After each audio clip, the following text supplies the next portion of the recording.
Welcome back. I know back to back lecture, थोडंसं डोक्यावरनं जाणाऱ्या गोष्टी, पण काय करणार, अभ्यास करायचा म्हणजे थोडेसे कष्ट घ्यायला लागतात रे. आणि आत्ता जर आपण हे सगळं नीट प्रकारे करू शकलो तर मला वाटतं की जेव्हा एक्झाम पिरियड येईल किंवा आणखीन जेव्हा आपल्याला रिव्हिजन करायला संधी मिळेल तेव्हा आपण ती खूप नीट चांगल्या प्रकारे करू शकू. So let's focus more today and then we can have leisure tomorrow. Leisure is word LEISURE. Leisure याचा अर्थ असतो विश्रांती, luxury. Okay, so let's go ahead. आपण बघत होतो the role of government in economic development or in a physical decision making, ज्यात आपण बघितलं होतं काय काय. तुम्हाला आठवत असेल तर मॅक्झिमम सोशल ॲडव्हान्टेजचं प्रिन्सिपल डॅल्टनने दिलेलं, त्याच्यानंतर मस्क्रेवने त्याच्यावरती केलेलं एक्सप्लेनेशन जे होतं मॅक्झिमम सोशल वेलबिईंग बद्दल, की कशा प्रकारे बजेटचा ऑप्टिमल साईज डिटरमाइन केला पाहिजे गव्हर्नमेंटने, कोणते 2 कंपोनंट वापरून.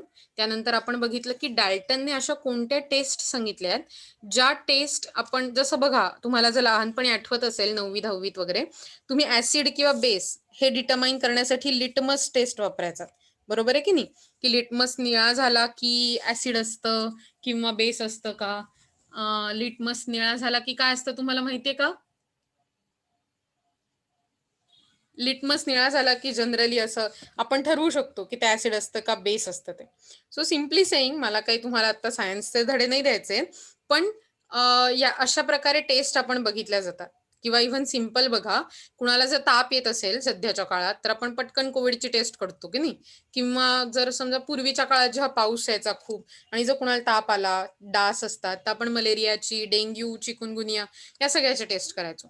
सिम्पली सेईंग, आपण आता अशाच इकॉनॉमिक टेस्ट वापरतोय की नक्की गव्हर्नमेंटने दिलेल्या पॉलिसीला कुठला ताप तर आला नाहीये, आणि ताप आलाय तर त्याचं काय आहे, कारण काय आहे, तशाच प्रकारे टेस्ट बघतोय. पण आपल्याला बेसिकली उलट्या टेस्ट बघायच्या आहेत, म्हणजे आपल्याला ताप कसा आला नाही, म्हणजे ती चांगली प्रकारची तर पॉलिसी आहे ना, हे बघण्यासाठी वापरायचंय. सो माझी बडबड पुरेशी झाली, आपण डायरेक्ट जाऊया हिक्स ऑप्टिमावरती. या आहेत हिक्स नावाचा एक खूप मोठा अभ्यासू असा इकॉनॉमिस्ट आहे आणि त्याने दिलेले टेस्ट आहे. सो इकॉनॉमिस्ट ती आहे basically, she is Mrs Hicks. Okay, आणि ऍक्च्युली खूप कमी प्रमाणावर लेडी इकॉनॉमिस्ट बघायला मिळतात आणि I am really proud of them, or should I say I really admire them. Let's not get divert from that topic. Let's see. Mrs. Hicks has also suggested 2 sets of criteria for judging whether a particular public finance operation or policy adds to the net social benefit or not. So Mrs हिक्सनी सुद्धा अशा प्रकारचं criteria दोन criteria सांगितलेत की ज्यामुळे public finance operation, म्हणजे सरकारची जी अर्थकारण आहे, सरकारचं जे आर्थिक डिसिजन्स आहेत ते सोशल बेनिफिट मध्ये ऍडअप होतात, सोशल बेनिफिट वाढवतात की नाही हे समजण्यासाठी. त्यातला पहिला, the first one is called production optimum and the second one is called utility optimum. So सांगा बरं, पहिल्याला काय म्हणतात? Production optimum. पहिल्याला म्हणतात प्रोडक्शन ऑप्टिमम आणि दुसऱ्याला म्हणतात युटिलिटी ऑप्टिमम. काय म्हणतात? Utility optimum. Very good, utility optimum. So आता हे 2 प्रकार आपल्याला बघायचे. ओके, तुम्हाला माझी होपफुली स्क्रीन दिसते, right? Yes. Yes. So Yes, ma'am. under the productive optimum, it is suggested that production must be increased to increase the economic welfare of the people, since the objective of all economic activity is to satisfy human wants. So कुठल्याही economic ऍक्टिव्हिटीचं, आर्थिक ऍक्टिव्हिटीचं objective काय असतं की लोकांच्या गरजा पुरवल्या जाव्यात, to satisfy human wants. And that's why कुठच्याही पॉलिसीमुळे जेव्हा प्रोडक्शन वाढतं तेव्हा त्या प्रोडक्शनने आर्थिक विकास वाढवला पाहिजे. म्हणजे थोडक्यात असा विचार करा की समजा ड्रग्सचं, ओके, ड्रग्सचं प्रोडक्शन वाढलं तर त्याने इकॉनॉमिक वेलफेअर वाढेल का रे? नो. नाही. वाढेल का नाही वाढेल? इकॉनॉमिक वेलफेअर वाढेल. Very good. कोण होतं ते? जरा मला प्लीज तुमचं नाव सांग. कोण म्हणलं इकॉनॉमिक वेलफेअर वाढेल? जायद आप थे क्या? जाहिद. हाँ, वेरी गुड. एक्चुअली हाँ.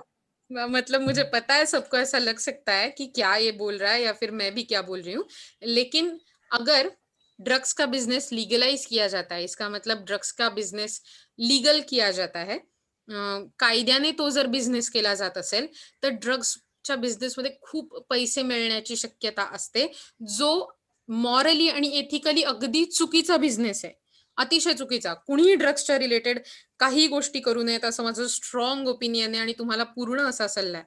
पण इकॉनॉमिक वेलफेअर बद्दल विचार केला तर इकॉनॉमिक वेलफेअर कारण पैसे जास्त मिळाल्यामुळे, आणि इकॉनॉमिक्स कधी भावनांचा विचार करत नाही, मॉरल्सचा एथिक्सचा विचार करत नसल्यामुळे फक्त इकॉनॉमिक वेलफेअरचा विचार करता मे बी इकॉनॉमिक वेलफेअर वाढू शकतं. पण तुम्हाला माहिती आहे right, don't do drugs, don't do any kind of व्यसन. कुठल्याही प्रकारची व्यसनं करायची नसतात. तुमच्या लक्षात आहे राईट, हे छान नाहीये. सो आपण बोलूया, विषय खूपच इकडे इकडे व्हायला लागलाय. पण म्हणजे प्रोडक्टिव्ह ऑप्टिमम काय असतं, की जेव्हा एखाद्या प्रोडक्शनमुळे, असा विचार करा की गव्हाचं प्रोडक्शन भारतातलं वाढलं, तर ते इकॉनॉमिक वेलफेअर वाढेल की नाही वाढेल? वाढेल. Very good. वाढणार. इकॉनॉमिक वेलफेअर म्हणजेच मग त्याला आपण प्रोडक्टिव्ह ऑप्टिमम म्हणू शकू का? हो. व्हेरी गुड, म्हणू शकू. In other words, production optimum means maximization of production, and this is realized when it becomes impossible by reallocating factors to increase the output of one product without diminishing that of other. खूपच complicated आणि खूप सारे words की नाही. मी तुम्हाला सोप्या शब्दात सांगायचं झालं तर असं सांगू शकेन, प्रोडक्शन ऑप्टिमम म्हणजे तुमचं प्रोडक्शन वाढणं, पण ते अशा प्रकारे वाढणं की मी आत्ता गव्हाचं प्रोडक्शन वाढवण्यासाठी सगळ्या प्रकारचे रिसोर्सेस इतके चांगल्या प्रकारे वाढवलेत की आता मला कुठलंही कॉम्बिनेशन, कुठलंही नवीन खत घातलं तरी किंवा कुठल्याही नवीन बियाणं वापरलं तरी, कुठल्याही प्रकारचं वेगळं लेबर, वेगळी इक्विपमेंट वापरली तरी माझं गव्हाचं प्रोडक्शन बदलणार नाही, म्हणजे वाढणार नाही, आणि त्यामुळे इकॉनॉमिक वेलफेअर वाढणार नाही. या पॉइंटला काय म्हणतात? Productive optimum. येत आहे तुमच्या लक्षात? येस. सो पूर्ण सांगा. सांगते. सो हे खूप असं मोठं वाक्य आहे. When it becomes impossible by reallocating factors to increase output of one product without diminishing that of other. So याचा अर्थ असा असतो की जेव्हा तुमचं प्रोडक्शन अशा पॉइंट पर्यंत वाढतं की तुम्ही पुन्हा एकदा तुम्ही जे प्रोडक्शन करण्यासाठी रिसोर्सेस, इनपुट फॅक्टर्स किंवा फॅक्टर्स ऑफ प्रोडक्शन वापरताय प्रोडक्शन करण्यासाठी, ते रॉ मटेरियल दुसऱ्या कुठल्या प्रकारे वापरून किंवा त्यांची कॉम्बिनेशन्स बदलून जर तुम्ही प्रोडक्शन करायचं ठरवलं, प्लीज म्यूट युअर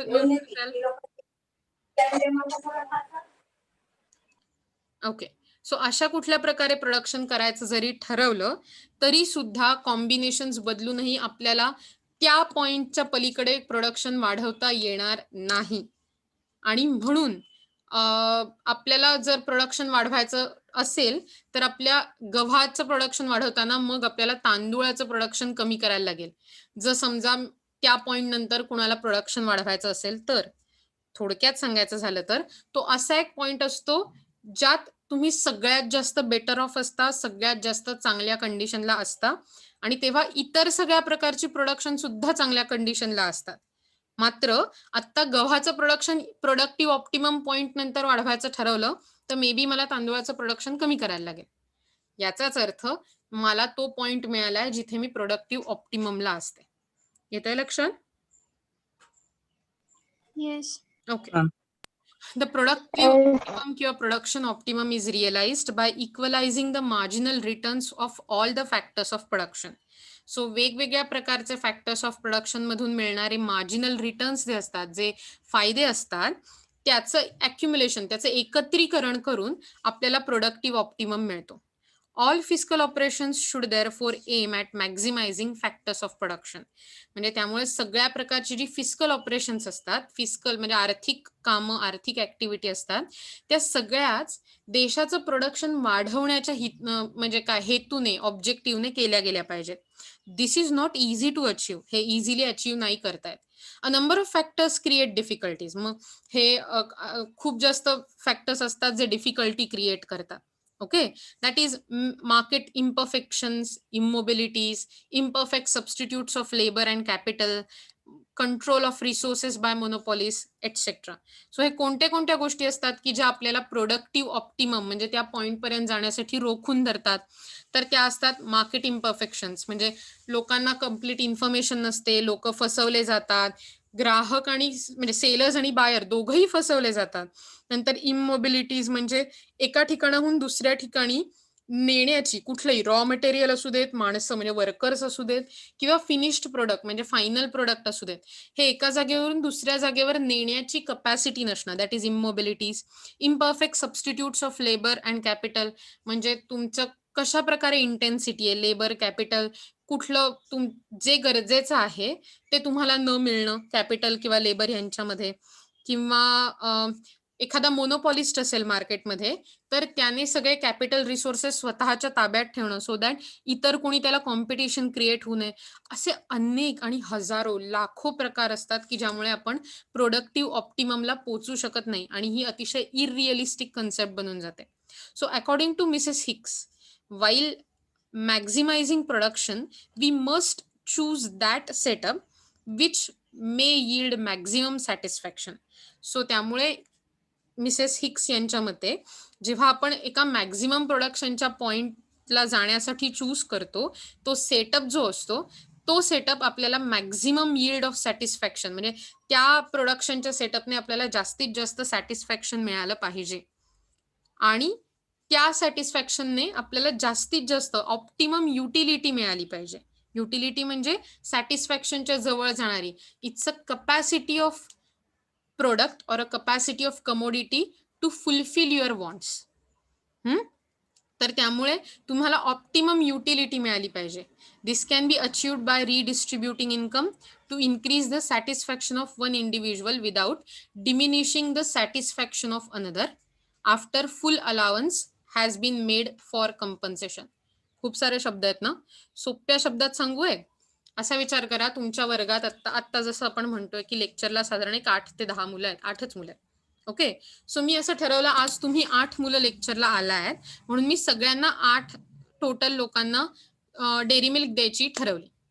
ओके, आता असा विचार करा की प्रत्येक डेअरी मिल्कला 2-2 समजा छोट्या त्याचे क्यूब्स आहेत. ओके, 2-2 वड्या आहेत डेअरी मिल्कच्या.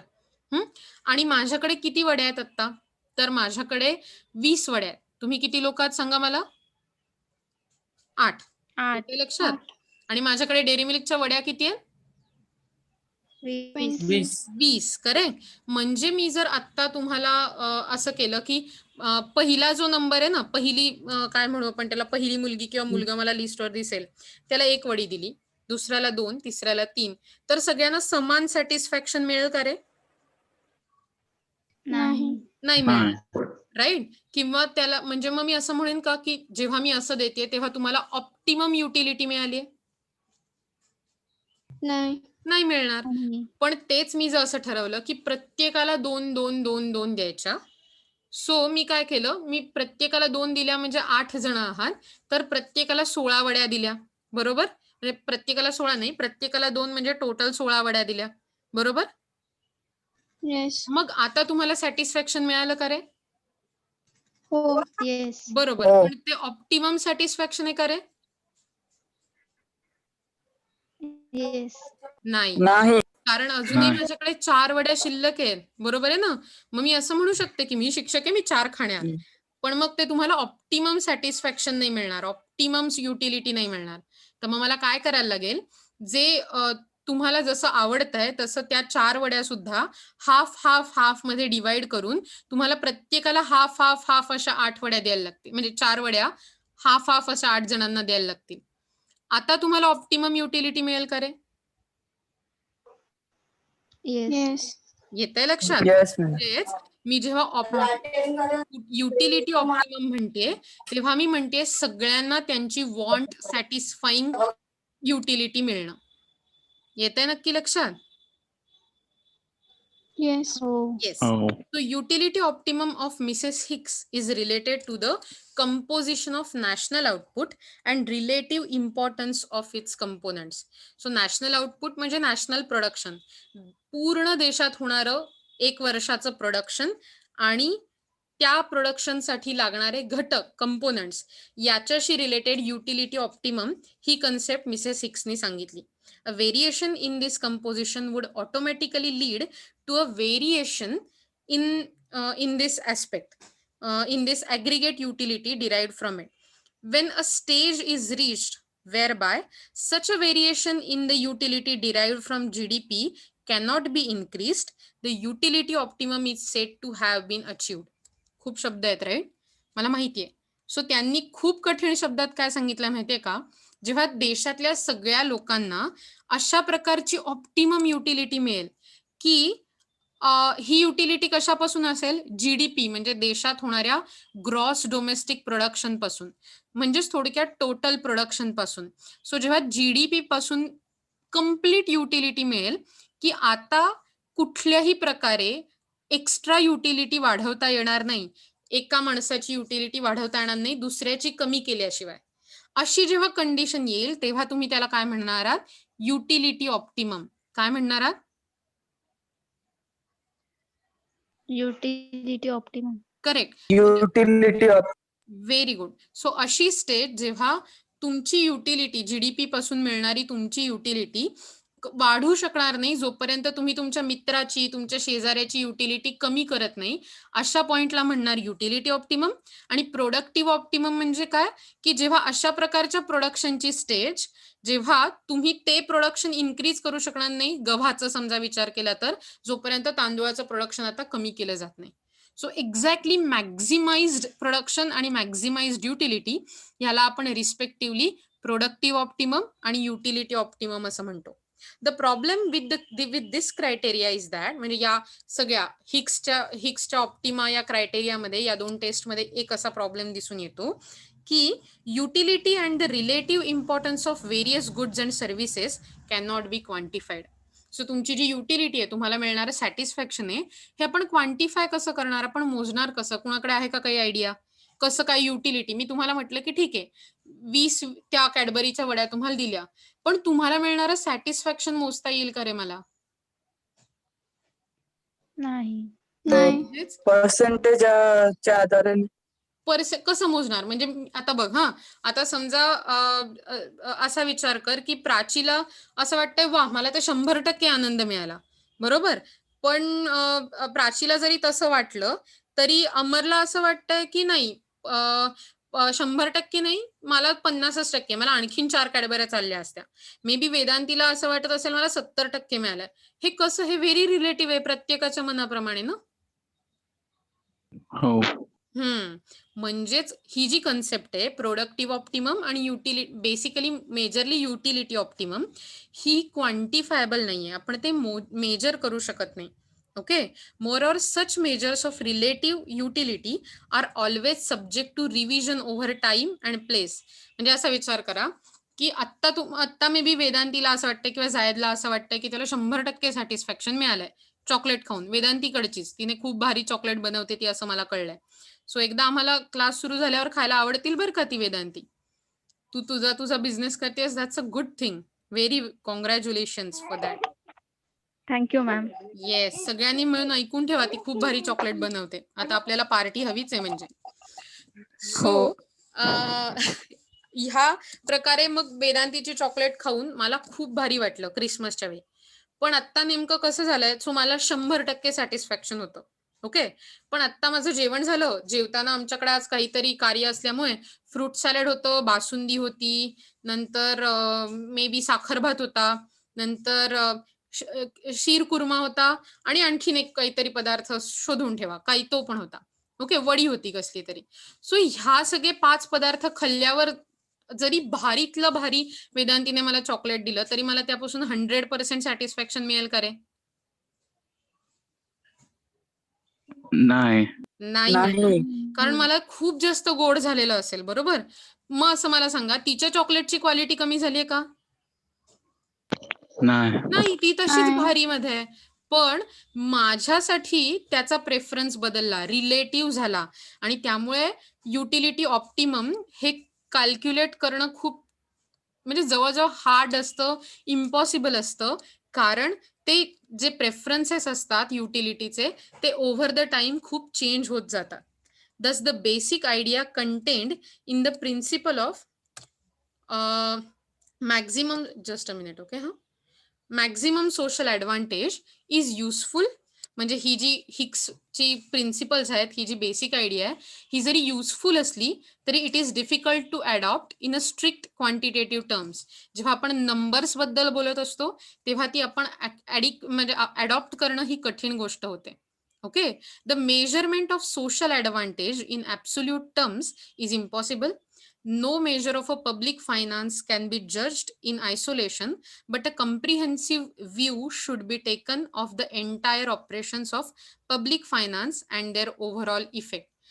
म्हणजे फिस्कल ऑपरेशन्स म्हणून पब्लिक फायनान्समध्ये असं कुठलंही मेजर नाहीये एकटंच की ज्याच्यामुळे आपण म्हणू शकतो की ओके ही पॉलिसी बेस्ट आहे कारण मी डॅल्टनच्या टेस्ट वापरल्या आहेत, हिक्सच्या टेस्ट वापरल्या आहेत. पण ओव्हरऑल या सगळ्यांचा इम्पॅक्ट जर आपण कॅल्क्युलेट केला, त्याच्याप्रमाणे अभ्यास केला, तर आपण एखाद्या पॉलिसीबद्दल म्हणू शकतो की ती वर्क होतीये का, तिने मॅक्झिमम सोशल ॲडव्हान्टेज मिळतंय का. सो मला वाटतं आपण या पॅचला पोहोचतो की मॅक्झिमम सोशल ॲडव्हान्टेज आपण बघितलं, ते कसं कॅल्क्युलेट करायचं, त्यासाठी काय टेस्ट वापरता येईल हे आपण बघितलं. आता आपण बघणार आहोत criticisms of principle of maximum social advantage. म्हणजे हे जे प्रिन्सिपल आहे त्याबद्दल इतर स्टुडंट्सनी, इतर इकॉनॉमिस्टनी काय प्रकारच्या टीका केल्यात किंवा काय प्रकारची त्याची लिमिटेशन सांगितली. Okay, the principle of maximum social advantage has been criticised on various grounds. The 10 main practical difficulties in following the principle of maximum social advantage are said in the following manner. So अशा 10 difficulties आहेत. Okay, आपण थोड्या थोड्या करून बघूया. In the sense fast बघू, खूप त्याच्यात डीप जायची गरज नाहीये आत्ता, पण आपण त्या बघून घेऊया. पहिलं बघा, difficulties in measuring social benefit. मगाशीच मी तुम्हाला इतक्या छान प्रकारे सांगितलंय की युटिलिटी मोजणं किती कठीण असतं, ती किती रिलेटिव्ह असते. म्हणजेच सोशल बेनिफिट, सामाजिक फायदा माझ्यासाठी एक असा आहे, वेदांतीसाठी दुसरा, अनिशासाठी तिसरा, जाहीदसाठी चौथा. सो हे मोजणं खूप कठीण होऊन जाणार. अनरिअलिस्टिक अझम्पशन्स, आपण म्हटल्याप्रमाणे जनरली या प्रिन्सिपलमध्ये अनरिअलिस्टिक काइंड ऑफ अझम्पशन्स वापरली गेले. काय अनरिअलिस्टिक अझम्पशन्स असू शकतात? It is unrealistic to assume that government expenditure is always beneficial and every tax is a burden to society. प्रत्येक गव्हर्नमेंट एक्सपेंडिचर हा फायदेशीरच असेल सोसायटीला आणि टॅक्स हा नेहमी सोसायटीसाठी बर्डनच ठरेल, हे अज्युम करणं थोडंसं अनरिअलिस्टिक आहे. कारण आता विचार करा, taxes on cigarettes, alcohol can provide benefit to society. म्हणजे अशा प्रकारचे जे टॅक्सेस सिगरेट्स किंवा अल्कोहोलवर, व्यसनांच्या ज्या गोष्टी असतात, जनरली ॲडिक्टिव्ह गोष्टी, त्यांच्यावर टाकलेले टॅक्सेस सोसायटीसाठी चांगले असतात, ते काही बर्डन नसतात. whereas tax on education of essential commodities may harm general interest of society. म्हणजे जर समजा एज्युकेशन वरती, इसेन्शियल कमोडिटीज वरती असेल तर तो मात्र समाजाला खूप तोटा देऊ शकतो. whereas expenditure on social overheads like health care will give rise to social benefit. म्हणजे जेव्हा तुम्ही हेल्थ केअर सारख्या गोष्टींवर, एज्युकेशन, रोड्स याच्यावरती एक्सपेंडिचर कराल, गव्हर्नमेंट कडून केले जातील, तेव्हा ते बेनिफिशियल असतील. whereas unnecessary increase in expenditure म्हणजे अननेसेसरी, गरज नसताना जेव्हा डिफेन्सवरती किंवा रेल्वेवरती किंवा अशा कुठच्याही गोष्टीवरती जर समजा एक्सपेंडिचर वाढला तर त्यामुळे प्रोडक्टिव्ह ऍक्टिव्हिटीजसाठी जो पैसा खर्च केला जाऊ शकत होता तो मात्र कमी होईल आणि त्यामुळे there will be loss of welfare of society. समाजाच्या हिताचा तोटा होईल किंवा समाजाचं हित कमी होऊन जाईल. Then third one is neglect non tax revenue. So Asha, the principle says entirely public expenditure is financed by taxation. म्हणजे जे काही पब्लिक एक्सपेंडिचर केले जातात गव्हर्नमेंट कडून ते सगळेच्या सगळे टॅक्स मधून, मिळालेल्या टॅक्स मधून केले जातात. पण असं नसतं, सरकारकडे बऱ्याच प्रमाणावर नॉन टॅक्स रेव्हेन्यू ही गोळा होतो, जो public borrowing, profits from public sector enterprises, imposition of fees, penalties, अशा सगळ्यामधून गोळा होतो आणि हे आपण कन्सिडरच केलं नाही किंवा रादर डेल्टनने हे कन्सिडरच केलं नाहीये जेव्हा त्याने मॅक्झिमम सोशल ॲडव्हान्टेजचं प्रिन्सिपल केलंय. Then there is a lack of divisibility, म्हणजे public expenditure आणि marginal sacrifice from taxation can be equated only when public expenditure आणि taxation are divided into smaller units. म्हणजे जेव्हा एक्सपेंडिचर आणि टॅक्सेशन छोट्या छोट्या युनिटमध्ये डिवाइड केलं जाईल एका माणसासाठी, तेव्हा ते आपण दाखवू शकतो की तेव्हा ते इक्वल होऊ शकतात. पण असं करणं शक्यच नसतं, कारण टॅक्सेशन आणि पब्लिक एक्सपेंडिचर हे खूप मोठ्या प्रमाणावर लाखो, करोडो, अब्जावधी रुपयांचे व्यवहार केलेले असतात. त्यांना स्मॉल युनिट्समध्ये डिवाइड करणं हे शक्य नसतं आणि त्यामुळे देर is a lack of divisibility. Large budget sizes. The financial operations of the government involve collection of large sums of money from taxation and other sources and the disbursement of large amounts by the way of public expenditure. The effects of small additional amounts of these on community are difficult to measure. So असा विचार करा की इतका मोठा बजेटचा size असतो, काही ट्रिलियनची economy आपली. Okay, trillion is a huge amount. आणि असं असताना आपण इतक्या 4-5 ओळींमध्ये किंवा त्याचं काही छोट्या थिअरीमध्ये बजेट साईज डिटरमाइन करणं किंवा अगदी काही डायग्राम मध्ये हे थोडंसं इरिअलिस्टिक वाटू शकतं किंवा ते थोडंसं आउट ऑफ प्रॅक्टिस वाटू शकतं. सो त्याच्यासाठी खूप जास्त अभ्यास आणि खूप जास्त काय म्हणू आपण त्याला काय म्हणता येईल आपल्याला की त्याच्यासाठी खूप जास्त प्रमाणावर इन्व्हॉल्वमेंट आणि रिसोर्सेसची गरज असते बजेट साईज डिटरमाइन करायला, रादर दॅन फक्त एक थिअरी. पण डेफिनेटली या ज्या थिअरी आपण बघतोय त्या बजेट प्रिपरेशनचा, गव्हर्नमेंट फायनान्सेसचा नेहमी खूप मोठा बेस बनतात आणि फ्युचरमध्ये बनत राहतील. Then assumption of static condition. Conditions in the economy are not static and continuously changing. जर विचार केला तर इकॉनॉमी मधल्या ज्या कंडिशन असतात त्या नेहमी बदलत राहतात आणि त्याच्यामुळे आपण असं म्हणू शकत नाही की कंडिशन्स एकदम सेम राहतील असं.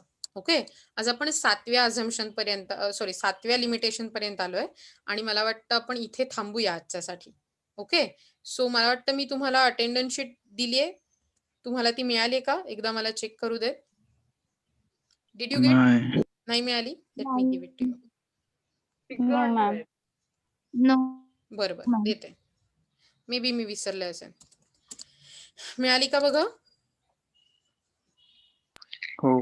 येस. सो मला माहिती हो. मी खूप जास्त प्रमाणावर शिकवायचा प्रयत्न केला आता तुम्हाला, पण होपफुली जे शिकताय किंवा जे लक्षात येत आहे त्यातलं किमान 1% तरी कळतंय का मित्रांनो आणि मैत्रिणींनो? Yes, ma'am. ओके, सो मी तुम्हाला ऑलरेडी आज एक PDF पाठवणार आहे, जो आपण पॅच पुरा केलाय त्याची. प्लीज स्टार्ट मेकिंग नोट्स और स्टार्ट स्टडिंग सो दॅट जेव्हा कधी तुम्हाला कुठल्याही प्रकारची असाइनमेंट दिली जाईल, टेस्ट असेल किंवा असं काही असेल तर त्याच्याबद्दल तुम्हाला कॉन्फिडेंटली तुम्हाला ते काम करता येईल. Okay, Yes, ma'am.